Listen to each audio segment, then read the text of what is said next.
북한과 러시아가 군사협력 등 무기거래로 밀착하고 있는 가운데 알렉산드로 마체고라 북한 주재 러시아 대사가 최근 타스 통신과의 인터뷰에서 미국이 계속 도발적인 조치를 취하면 북한이 7차 핵실험을 감행할 것이라고 밝혔습니다. 그러면서 올해 한반도 전쟁 발발 여부는 전적으로 미국에 달려있고 이것은 미국과 한국이 책임을 져야 한다고 주장했습니다. 마체고라 러시아 대사는 또한 북한에서 추가 핵실험이 이루어질지 여부는 한반도에서의 군사 정치적 상황이 어떻게 펼쳐지느냐에 달렸다며 미국과 한국을 압박했습니다. 이에 대해 오늘 국무성 브리핑에서 본 기자의 논평을 묻는 질문에 파텔 국무성 수석 부대변인은 이런 종류의 수사는 우리가 믿을 수 없을 정도로 불안정하고 위태로우며 위험하다고 생각하는 행동의 또 다른 예일 뿐이라고 말했습니다. 동시에 우리는 한국, 일본이 포함된 3자는 물론 다른 동맹 및 파트너와 함께 최선의 대북 관여 방법과 북한의 공격적이고 불안정한 행동에 대한 억제 방안에 대해 계속해서 긴밀히 협의할 것이라고 강조했습니다. 또한 러시아가 북한 자금 동결을 일부 해제했다는 보도에 대해 이것이 유엔 제재의 위반이 아니냐는 질문에 대해서는 이번 특정 사건이 아니더라도 우리는 이 자리에서 북한과 러시아의 관계를 언급하는 데 많은 시간을 할애했다면서 그에 대한 명확한 기록이 계속 쌓이고 있다고 지적했습니다. Thank you for that two questions on Russia and North Korea. 감사합니다. 베단트 러시아와 북한에 관한 두 가지 질문입니다. 북한 주재 러시아 대사는 미국이 계속해서 북한에 대해 도발적인 행동을 한다면 북한은 7차 핵실험을 감행할 것이라고 말했습니다. 이에 대해 기아는 어떻게 반응할 겁니까? Well, this kind of rhetoric is 이런 종류의 수사는 우리가 믿을 수 없을 정도로 불안정하고 위험하며 위험한 행동의 또 다른 예일 뿐입니다. 그래서 우리는 미국이 조선민주주의 인민공화국에 대해 어떠한 적대적 의도도 품고 있지 않다는 점을 거듭 밝혔습니다. 우리는 전제 조건 없이 계속 북한과 대화할 용의가 있으며 동시에 공격적인 행동을 억제하기 위해 북한과의 최선의 협력과 이러한 종류의 억제 방법에 대해 한국과 일본 그리고 다른 동맹국 및 파트너들과 계속해서 긴밀히 협의할 것입니다.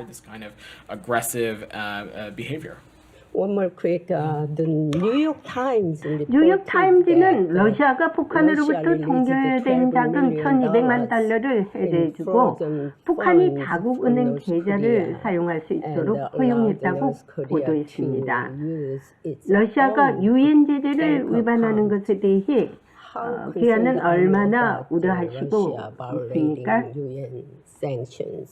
Of course, it is something that we are deeply 물론 이것은 concerned 우리가 about, 깊이 not 우려하는 just this 사항입니다. specific 단지 event, 이번 but we 특정 spent a 사건만이 good 아니라 amount of 우리는 time 이 in this briefing 브리핑룸에서 room 폭로 talking 관계 about the 폐쇄 관에 closening of relations 얘기하면서 between the DPRK 나눴습니다. and Russia. 우리는 There 이에 대해 continues to be a 지속적으로 clear track 모니터링하고 record of 있는 that. 부분입니다. And so it's 제가 something that we're 언급했듯이 continuously 우리는 이러한 monitoring. 종류의 And like I said, 공격적인 행동에 we 대한 will 최선의 억제 continue 방안을 to 놓고 consult closely with 동맹국 allies 및 and partners on 파트너들과 how to 계속 협력하며 best 긴밀히 deter this 협의할 kind of 것입니다. aggressive behavior. 미국은 북한 김정은의 말장난을 믿을 수 없는 위험하고 불안정한 행동으로 지적하면서 한편 전제 조건 없이 계속 북한과 대화할 용의가 있음을 밝히고 있지만 북한은 이미 대화의 문을 닫은 지 오래입니다. 한쪽이 대화를 원하지만 다른 한쪽은 반응을 하지 않는 이러한 딜레마를 어떻게 해결해 나갈지 그것이 궁금할 뿐입니다. 국무성에서 보이스 오브 워싱턴 제니박입니다. 우리 공화당 조원진 대표님 어서 오십시오. 반갑습니다. 반갑습니다. 예, 오늘도 여러 가지 한미 그리고 한국과 미국, 워싱턴과 서울을 통하여서 핫 이슈들을 한번 짚어보겠습니다. 먼저 이제 우리 여기 이제 토크는 우리가 제일 중요한 게 지금 안보 문제거든요. 그죠? 그래서 이제 오늘 또 백악관에서 많은 안보 문제에 대해서 제가 질문도 했는데요. 오늘 북한 대표단이 또 저기 러시아를 방문했더라고요. 러시아 의회에서 초청을 해서. 그런데 말이에요. 최근 또 러시아가 북한의 동결된 자금을 일부 해제했지 않습니까? 그죠? 그리고 이제 또 북한 계좌를 또 러시아 은행에 이제 파이낸스 금융 계좌를 또 오픈해주고 이랬는데 이러한 일들이 모두 지금 완전히 유엔 제재를 무시해버리고 유엔 제재를 완전 위반한 거 아닙니까? 그죠? 그래서 이제 미국도 이거에 대해서 지금 상당히 예의주시하고 있는데 이 지금 러시아 방문을 다시 하고 또 러시아가 또 내달에 또 대표단이 또 평양을 간대요. 이렇게 되면요. 지금 금융 문제라든지 첨단 무기라든지 이런 것들이 전부 지금 암암리 오가고 있는 것 같아요. 그런데 지금 최근 그런가 동시에 북한 주재 러시아 대사가 또 7차 핵실험을 한다 하면서 앞으로 전쟁이 일어나도 이것은 한국과 미국의 때문이고 미국의 책임이 있다고 이런 말을 했습니다. 이걸 어떻게 보고 계십니까? 지금 북한의 7차 핵실험의 징후는 준비는 다 된 것 같아요. 네, 시기를 또 그것을 했을 때 자기들한테 어떤 이득이 있을까라는 그런 부분을 고민하는 시점인 것 같고, 그렇죠.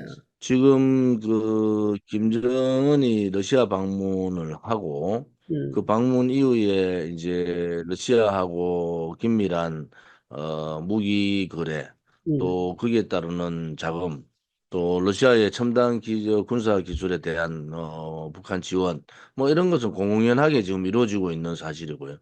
그래서 안보리 이사국에 상임이사국에 러시아하고 중국이 들어가 있기 때문에 그렇죠. 유엔을 통해서 러시아 북한의 거래를 막는다든지 북한의 도발을 제재하기에는 지금의 신냉전 시대에는 어렵다 이래 보거든요. 또 한편으로 봐서는 북한이 이제 여러 가지 방법으로 또 여러 가지 그 시간대에 미사일 발사를 실험하고 있단 말이에요. 중단거리 미사일을 다 ICBM도 마찬가지고 중거리 단거리 미사일까지 다 지금 실험을 하고 있다는 것은 한반도를 직접적으로 겨냥하고 있는 거 아니겠습니까? 그렇죠. 그런데 지금 이제 한국이 이제 국회의원 총선이 있고, 미국에 또 대선이 있는 이 시점이 북한으로 봐서는 가장 자기들의 가치를 높일 수 있는 그러한 시기가 아니겠느냐. 그렇죠. 또 북한이 이미 이제 대한민국 자체를 이제 민족 그 통일 그런 통일이라는 부분을 다 빼버리고 이제는 주적이다. 그렇죠. 적국으로 이제 선언을 해버렸지 않습니까?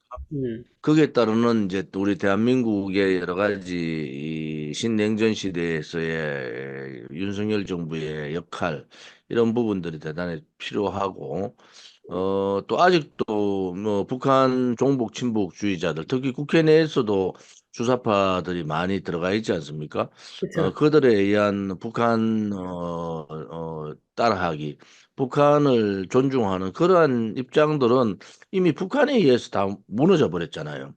이게 대한민국의 주사파나 특히 86년도에 그 지금의 586 운동권들 사상에 대한 어떠한 검증 없이 그냥 운동권이었다는 그 전제 하나로 국회로 들어와서 그렇죠. 이런저런 활동을 하고 있는 이런 그렇죠. 부분에 대해서는 좀 더 국민들이 정신을 좀 바짝 차려야 된다.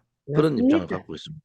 그래서 저는 또 한국 국민들이 왜 이렇게 한심한지 모르겠습니다. 그 뭐, 자, 그러고요, 이번에, 7차 핵실험 그것도 빨리는 안 할 것 같습니다. 왜냐면은, 김정은이가 뜸을 들이고 있다가, 이 대선, 미국의 대선이 어떻게 돌아가는가 보면서 결정적일 때 트럼프 쪽을 좀, 하기 위해서 유리하게. 예, 유리하게 할 것 같다 하는 게 미국이 분석이거든요. 그래서 오늘 또 내가 백악관에 이제 NSC하고 여러 가지 질문도 많이 했는데, 이제 미국이 우려하는 건 그거예요. 지금 점차적으로 군사 협력이 지금 이루어지고 있거든요. 북한과 러시아 간에. 이것을 항상 이제 염두에 두면서 지금 지켜보고 있는데, 지금 한국이 말이에요. 미 육군 핵생화학 부대가 지금 배치되고 있습니다. 아시죠? 배치됐습니다. 직접적인 전에 음. 핵 무기를 다루는 부대가 배치가 됐다는 것은 상당히 획기적인 거거든요. 그래서 지금 비무장지대 배치를 해서 화생방 부대, 뭐 생화학 부대 지금 연습을 하고 있는데 이게 한 6개월 거주를 한다고 합니다. 그런데 여태까지 핵 생화학 부대는 파견하지 않았거든요. 그리고 미국이 급속히 지금 상당히 지금 긴장이 있다는 그것을 탐지하고 보내서 6개월 동안 6개월 내지 9개월 동안 있기로 지금 순환 배치를 하고 있는 것 같아요.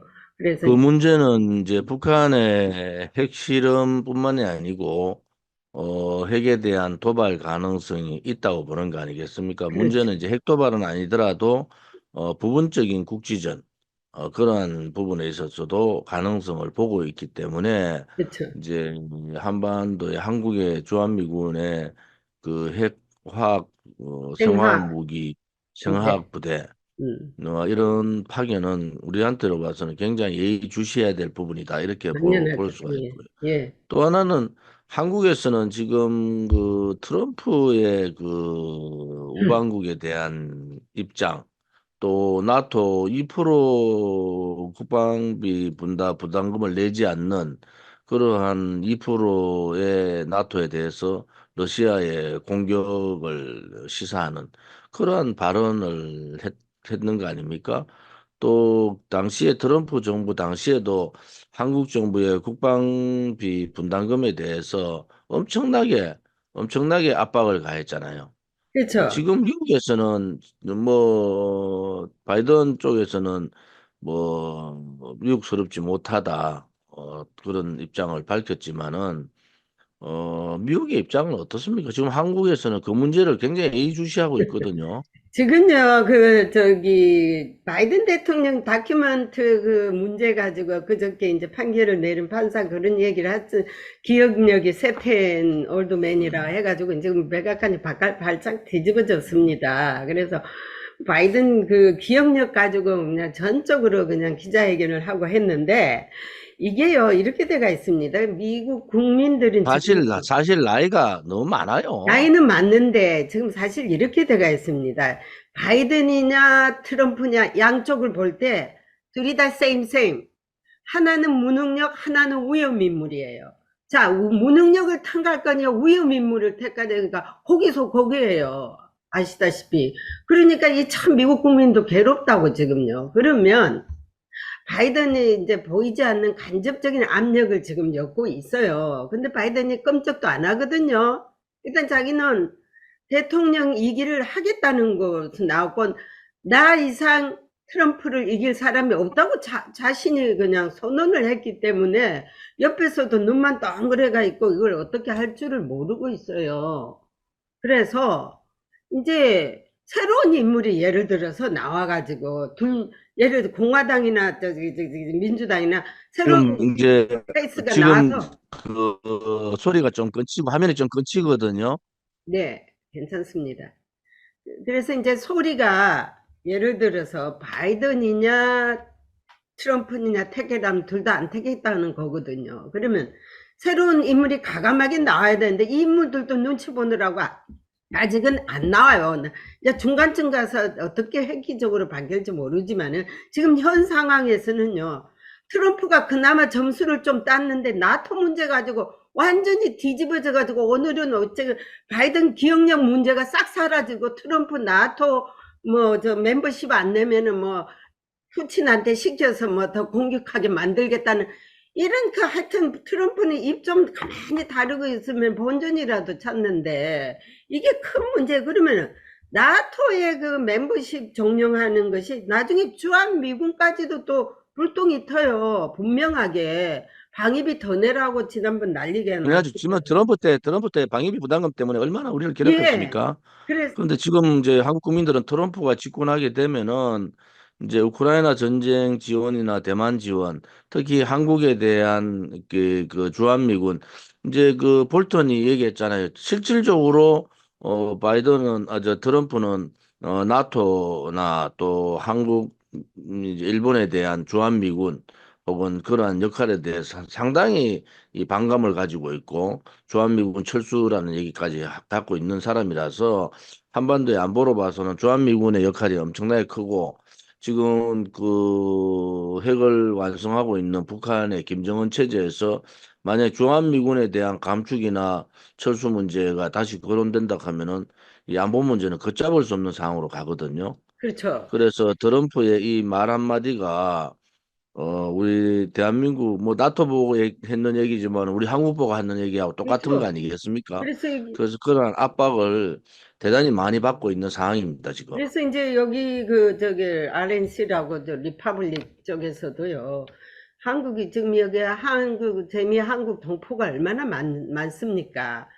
거의 다 돌아섰어요. 트럼프 말 잘못해가지고요. 음. 왜냐면은요, 지난주에 언론과의 대화를 존 볼턴이라고 아시죠? 트럼프 때 예. 국가안보보좌관이 나와서 어떤 보좌관, 예. 심한 말을 했느냐면은요, 트럼프가 만약에 이번에 당선이 된다면은 북한과의 디얼을 가장 무모한, 김정은이하고 무모한 니고시에이션을 할 것이다. 대북 정책에서. 가장 우리나라가 대한민국이 가장 걱정하는 부분이 그 부분이잖아요. 예.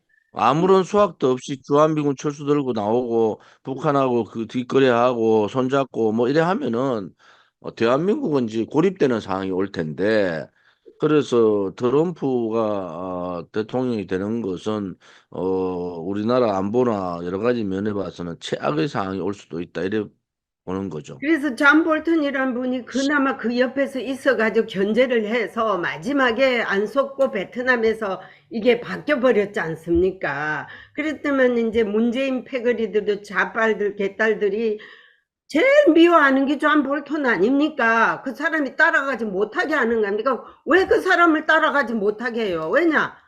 트럼프가 김정은이 게임에 넘어가도록 그냥 방치해둬라 하는 거 아닙니까? 문재인 속셈들이.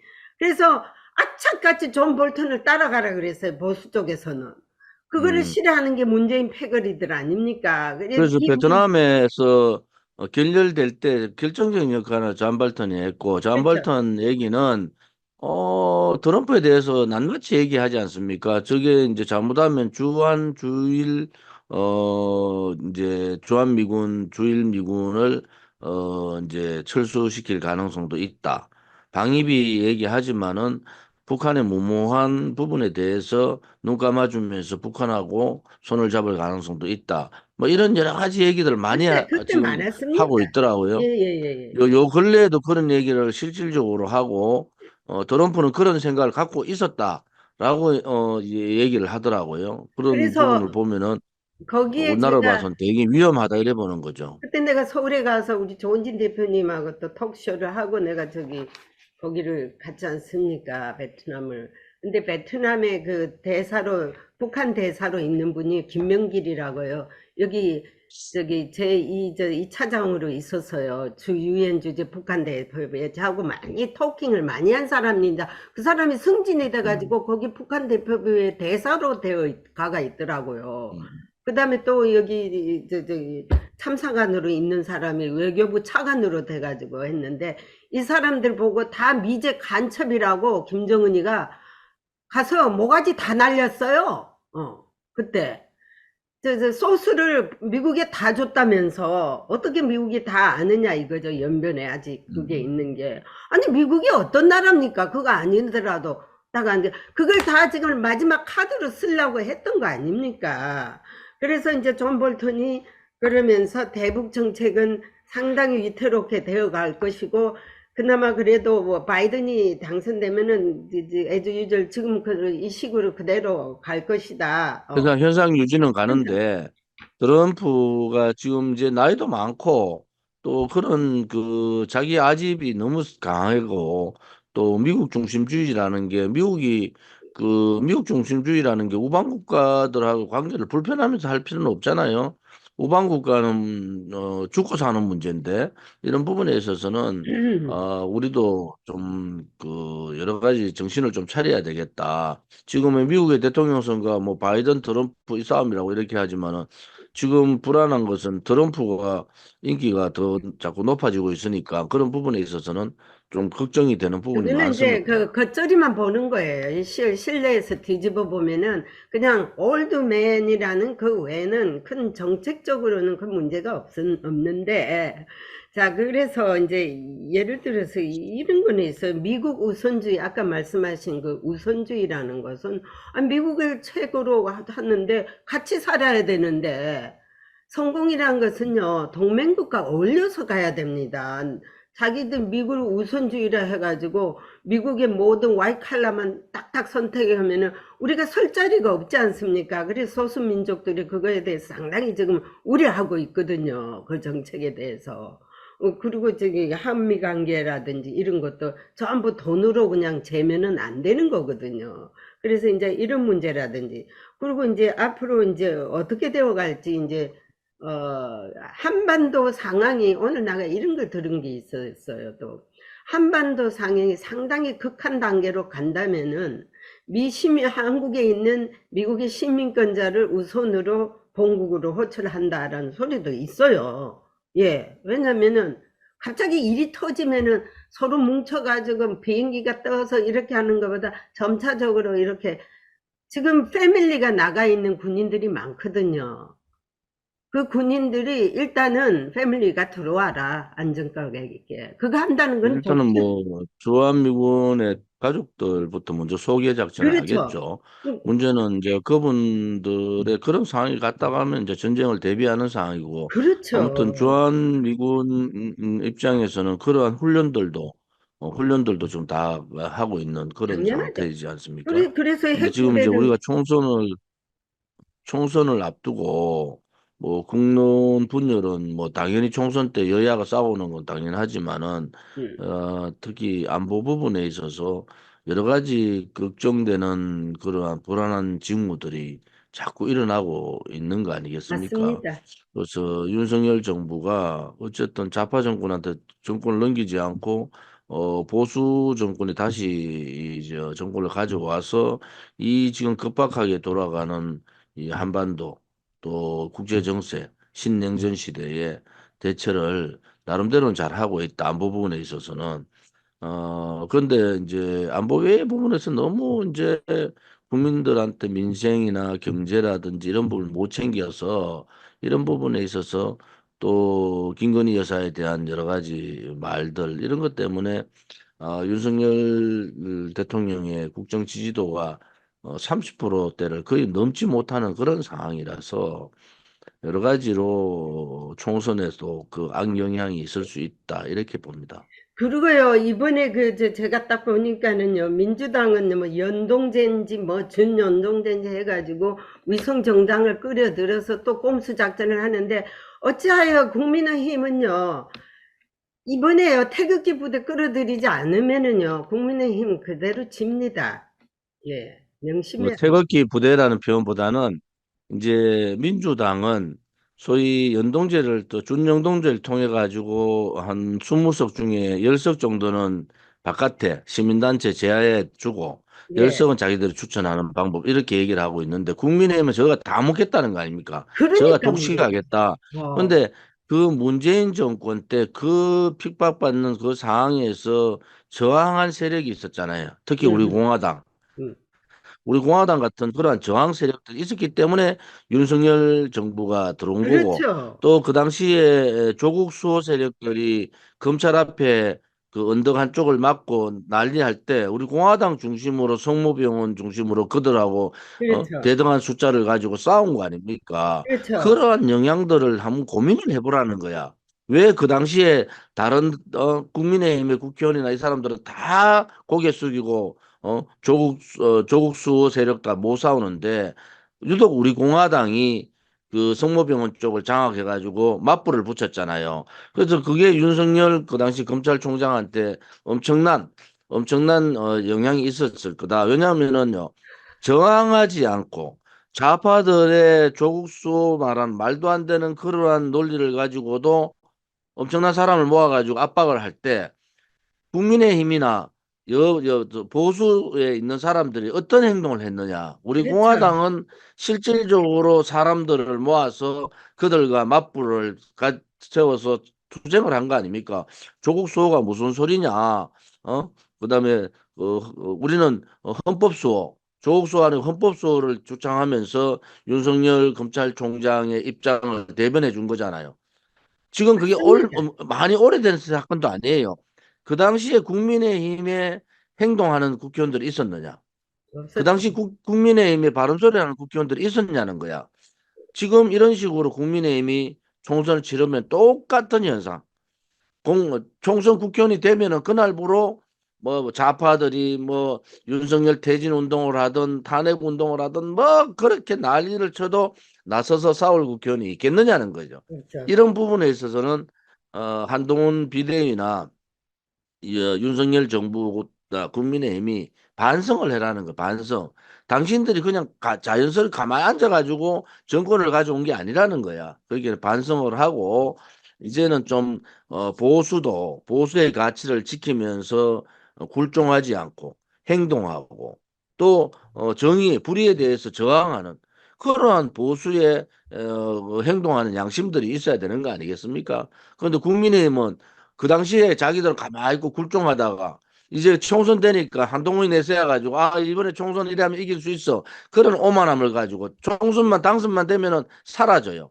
그렇죠. 그것이 국민들을 안타깝게 하는 거 아니겠어요? 그래서 국민들께서도 이제는 왜 보수 정당의 국민의힘에 또 다른 보수 정당의 그 국민의힘을 각성시킬 수 있는 그런 정당이 국회로 들어가야 되느냐라는 부분에 대해서도 국민들이 아직 이제 한 56일 남아 있잖아요. 이런 부분에서 좀 각성을 할 필요가 있다 이래 봅니다. 그러면 여기서 봐도요, 참 안타까운 게요. 국민의힘이 어찌하여 우리 공화당 같은 일이 아주 지금 예. 독특하고 아주 그냥 어디 내놔도 국제적으로 내놔도 빠지지 않는 이런 당을 끌어안지 못한다는 건 그 사람들이 실격이에요. 그 사람들.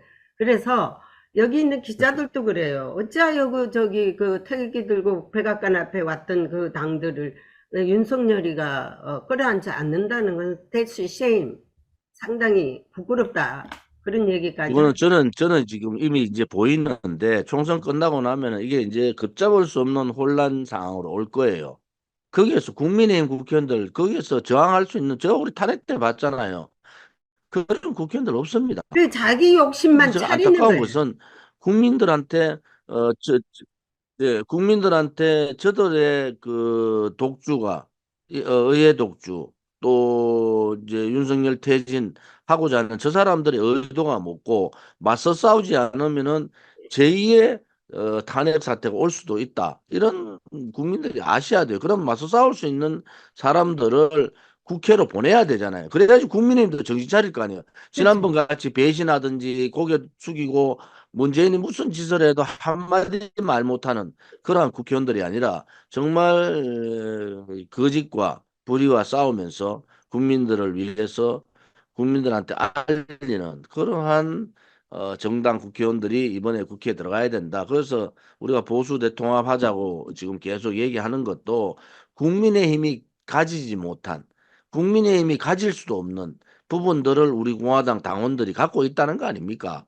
그런 부분에 있어서는 좀 더 반성해야 된다. 그러면 국민의힘이 현실을 좀 지금 직시하는 거예요. 아까워서 내놓지를 않는 거예요.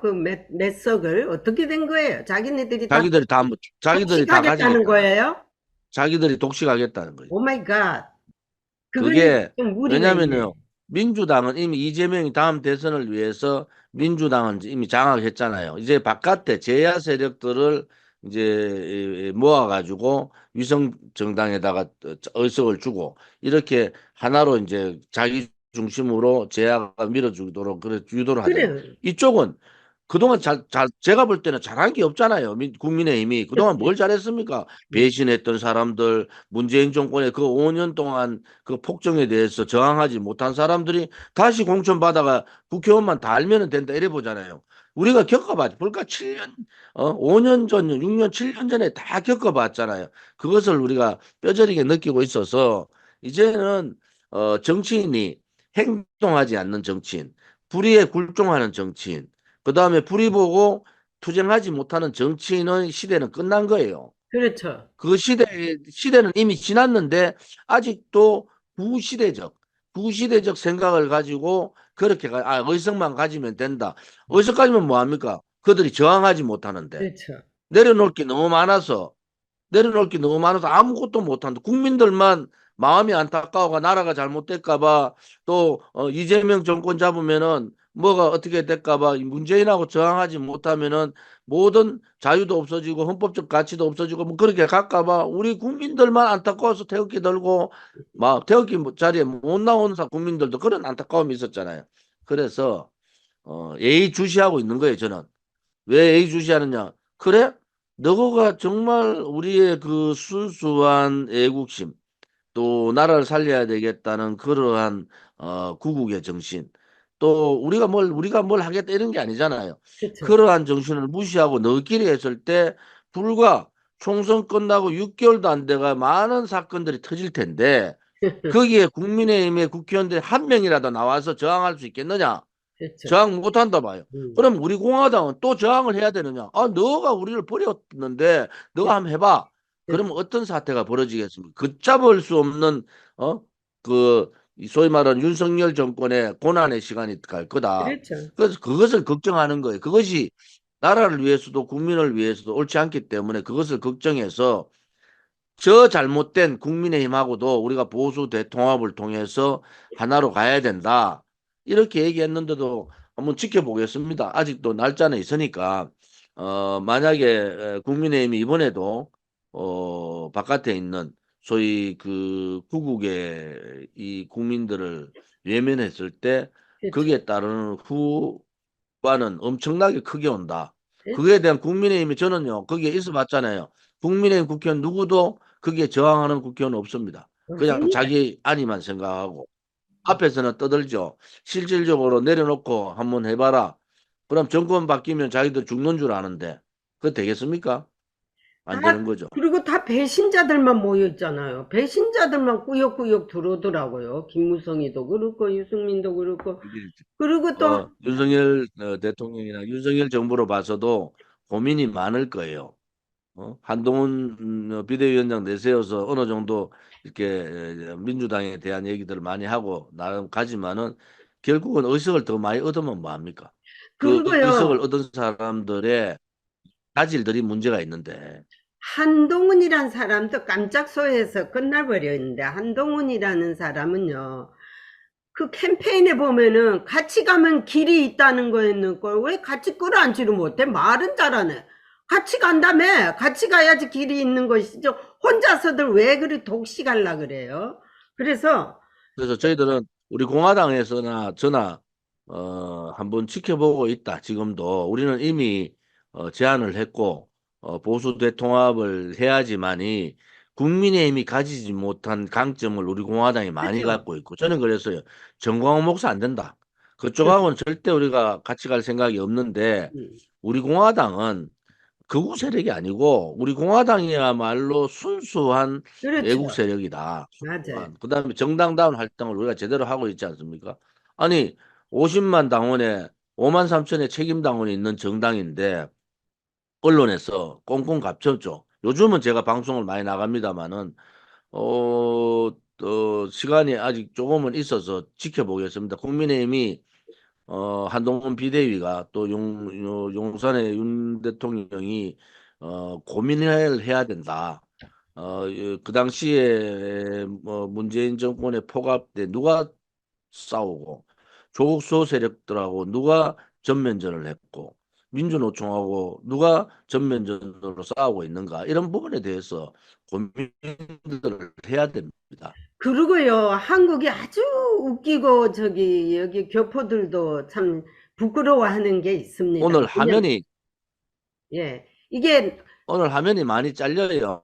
이게, 그건 알아서 조정해야 되겠다. 예, 그죠? 이게 날씨가 안 좋거든요. 여기 비바람, 눈이 막 오고 있어요. 아침에 나도 나가는데 아주 참 불편하더라고. 그래서 이게 그런지, 버퍼링이 많이 생겨서 예, 화면이 잘 안 나오더라도 말소리라도 그냥 그대로 오늘 해야 되겠다. 그죠? 예, 말은 잘 오늘 나와요. 이게 지금. 버퍼링이 많이 생겨서 여러 가지 죄송합니다. 괜찮습니다. 그리고 이제 야당에 보면요. 전부 사법 리스크가 있는 범죄인들이 다 국회에 나온다 그러니 어떻게 된 겁니까?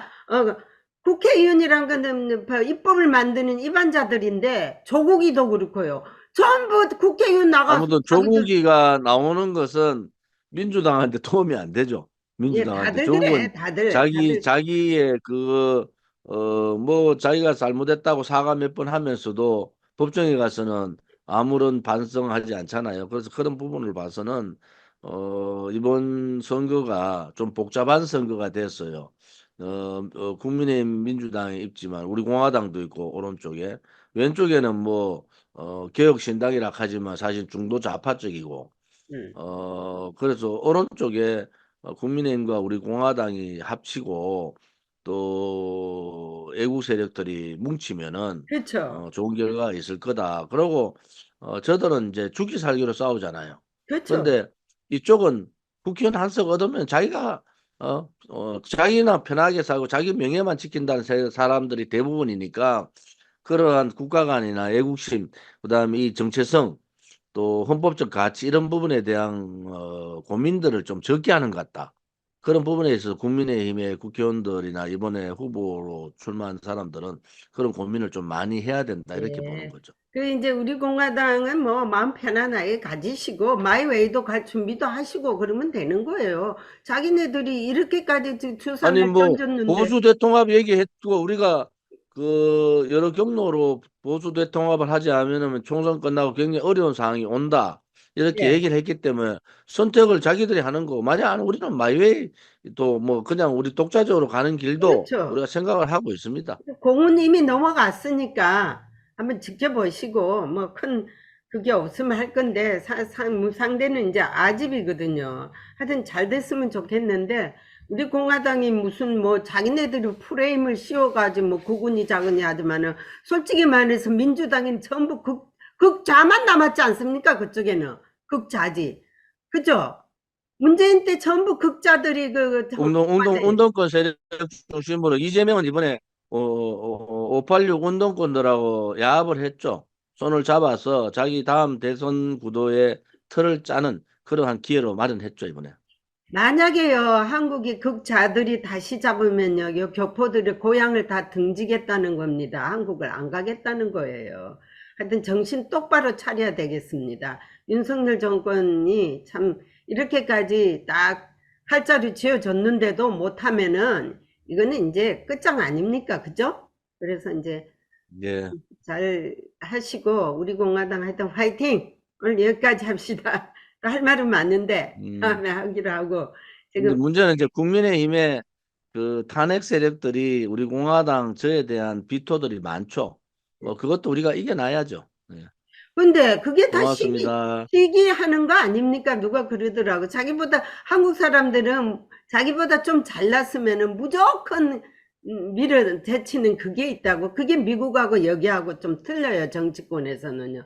미국은요 자기보다 잘나고 요즘 내가 이제 안 뭐 가진 게 2월 말 이제 3월 초까지 저희들이 뭐 여러 가지 방안으로 뭐 설득을 하고 있는데 뭐 안 되면 우리가 독자적인 방법으로 가야죠.